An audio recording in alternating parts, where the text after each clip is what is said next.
Good morning, everybody. All right, so today is September 3rd, and it's a good day. There are some really cool things happening right now, and what I wanted to do is just, again, tip of the day. I want to go over Yelp recommended reviews. What are they? How do they come about? Why are some of your reviews not recommended? Things like that.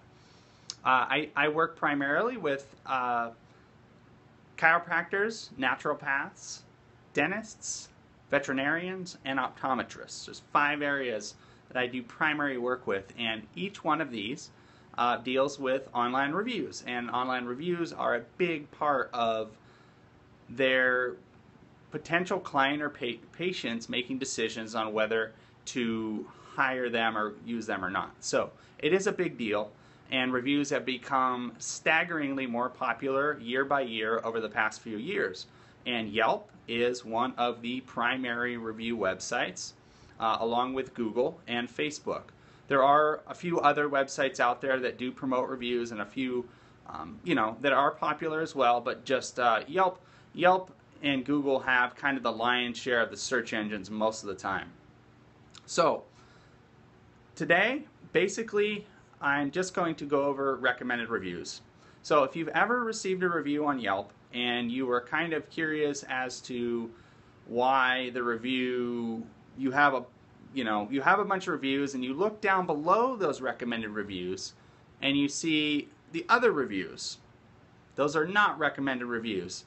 And the reason I'm bringing this up, because I speak with doctors all the time, and they look at the reviews and they don't understand why some reviews aren't being recommended, and I have to explain this. So it's understandable. It's kind of confusing. Like, why is this possible? And sometimes even one of the reviews that were left down below that aren't recommended, the doctor might kind of recognize the name. They recognize what was being said and all that, and they're kind of like, I don't understand. So simply put, Yelp has an automated system.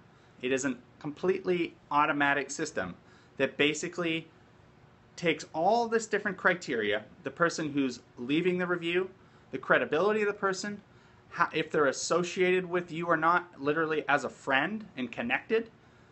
And they also look for users that potentially have multiple accounts. Somebody could have even by accident set up 2 Yelp accounts, didn't realize it, had the same name, similar email address, and some other similar information, and then started leaving reviews under both accounts, and then all of a sudden Yelp identifies that as potentially spamming or sold reviews. Somebody hired to actually leave reviews.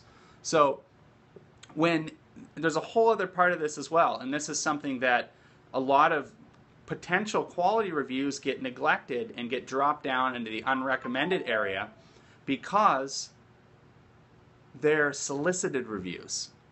And Yelp has a way to identify if a review has been solicited in a way through an email or through a mass distributed link of some kind. So if you're sending out an email blast to all your clients and patients saying, hey, leave us a review, and let's say you send it out to 100 people, and then let's say in that day or over 2 or 3 days, like 5 or 6 people leave a review all of a sudden.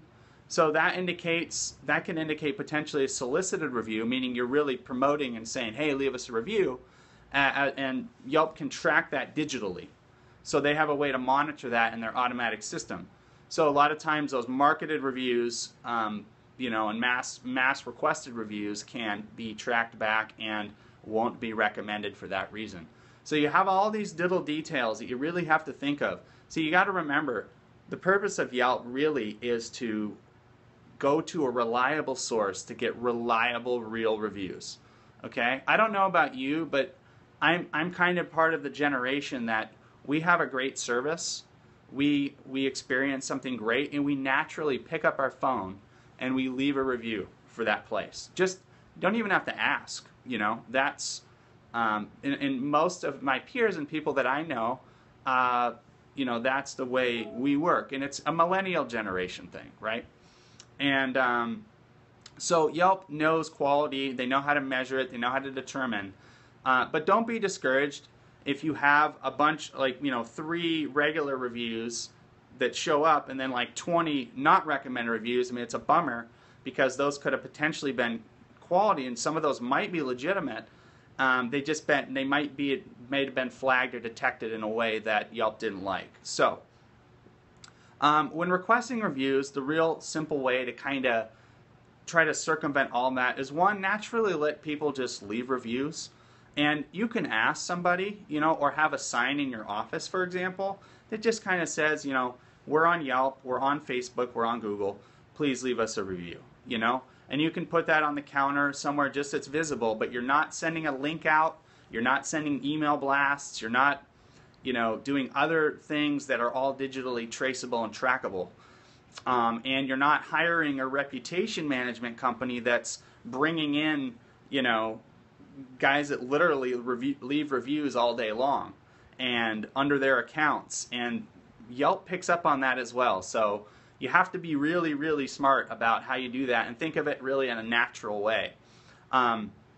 Google is very similar. It's going to be another topic I'm going to talk about another day. Today was specifically about Yelp.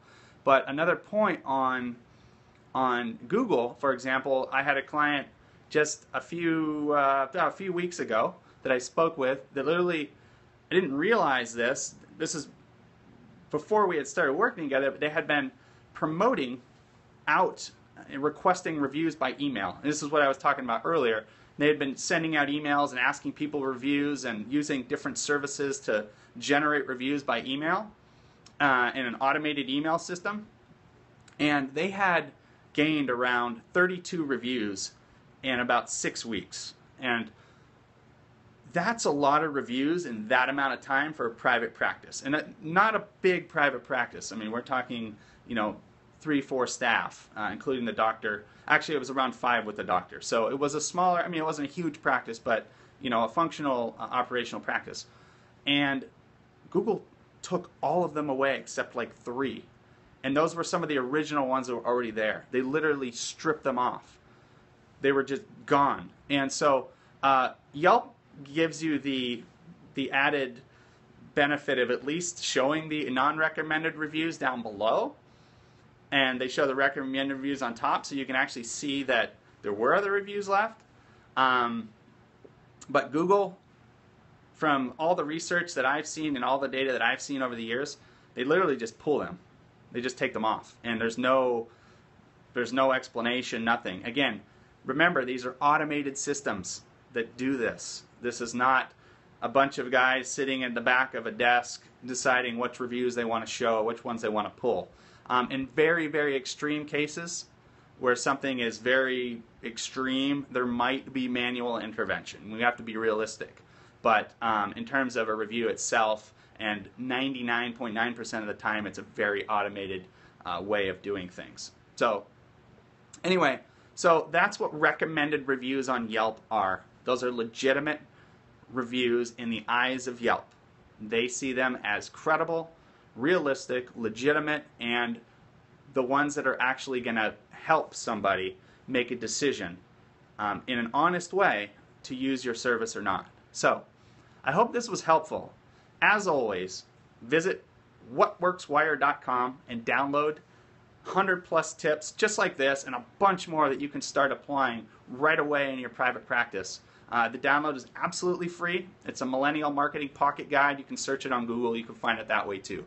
Millennial Marketing Pocket Guide. Yes, it's the generational marketing tips guide, quick reference to just get the ball rolling and start to get you productive with, generating new clients and patients and building things up. So that's all I had today. Thanks a lot for watching. I have some big stuff coming up mid-September.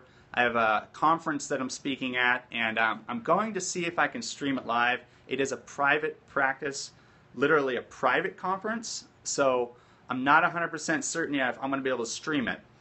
But I'm going to try to, at least parts of it, if I can. Okay, guys, thanks for watching, and I will see you next time with more tips of the day.